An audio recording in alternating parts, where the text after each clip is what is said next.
All right, now let's go over a structural balance test for dumbbell seated rotation. Okay, so the 8RM dumbbell seated external rotation test assesses rotator cuff muscles.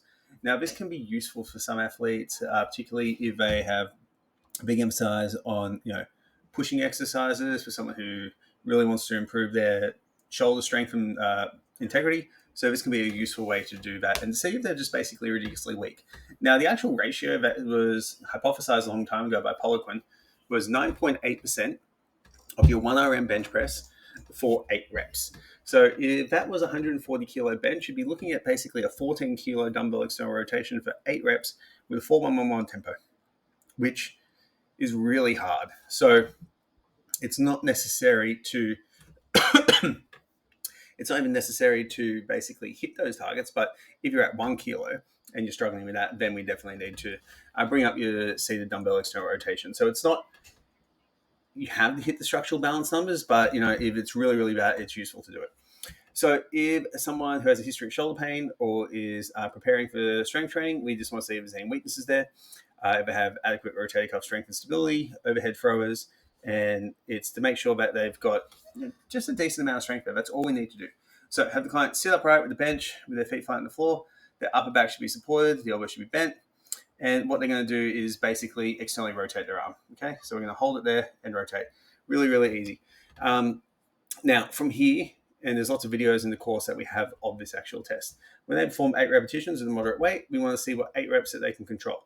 Now, the key things that we want to watch here, if I can get the camera in the right spot, okay, is elbow stability. If it's rotating around, cool. Remember their elbow is supported. Movement control. If they got shoulder compensation, are they popping up? And do they have pain or discomfort? So the score is basically the 8RM listed for a particular weight. So let's say it's 4 kilos for 8 reps. It's 4 kilos, 8 reps. Pretty simple as that. If they can't complete 8 reps, then the weight goes down. So ideal pattern should be pretty good. The dumbbells should be moving really nice and smoothly. The back should be straight. Core should be engaged. We shouldn't see too much going on. Now, a couple of faults that you'll see is upper trap movement. The client will shrug it up, okay? What happens is their rotator cuff is basically not doing the job and they're compensating because it's gotten too heavy. Exactly the same as every other lift. If the elbows flare out or begin to move more excessively, the client is not really performing the external rotation correctly, so they're not isolating the rotator cuff, and if they start jerking and using momentum.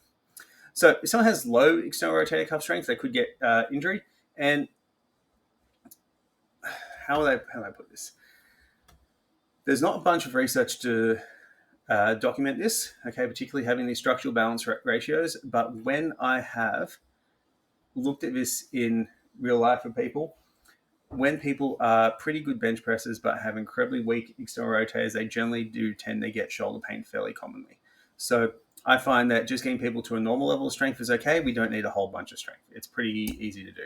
Now, a couple of the related tests, any kind of shoulder health, so shoulder impingement, scapular dyskinesis, range of motion, and there's some other tests that we can use, which are going to the next level of this course that we can go over, but all the movement screen should be enough there.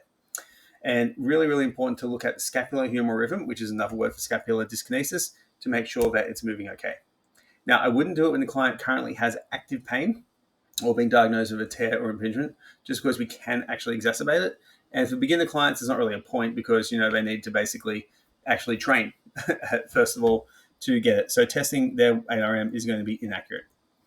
So for beginner, basic exercises for the rotator cuff, and they will get stronger from doing pulling and pushing and push-ups and carrying weights. They do get stronger from training all that.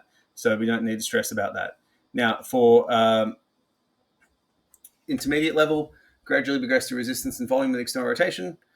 Incorporate weighted dumbbell into external rotations and face pulls, and advanced clients, you can do more advanced stuff, which the cool thing with rotator cuff strength is once it's up to a decent level, it's maintained by normal training. So you don't have to worry about always having rotator cuff stuff in there. It's maintained by normal training a lot of the time.